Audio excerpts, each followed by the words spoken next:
Почна гласањето на лицата во домашен карантин. Во Штип има околу 300 граѓани во изолација, но за гласање се пријавиле 45. Здравствените избирачки одбори утринава ги подигнаа гласачките материјали. Во Штип на терен се 2 избирачки одбори. Гласањето се одвива под посебни протоколи. Лекарите што ги сочинуваат при посетата на секој гласач се опремуваат со мантил, ракавици и маска, како и визири и средства за дезинфекција.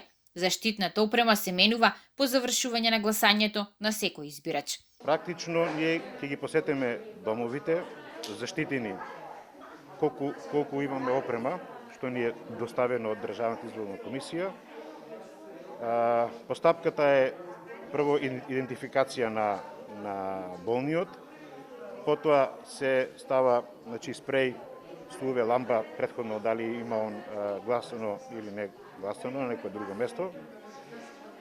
Потоа добива лифче без присуство на комисијата, односно ние свртени ако или да има услови, зависи од просторот каде ќе гласа, просторните услови на гласачот, треба анонимно да даде својот глас.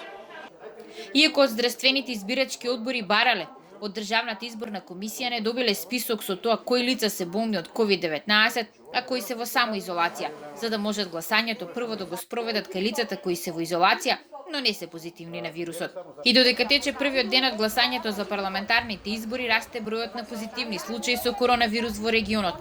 Штипско инфективно веќе ги полни дополнителните кревети што се добија по преселбата на пациентите од неврологија. Капацитетот е 60, а на оделението веќе се лекуваат 54 лица, од кои 10 се на кислородна подршка.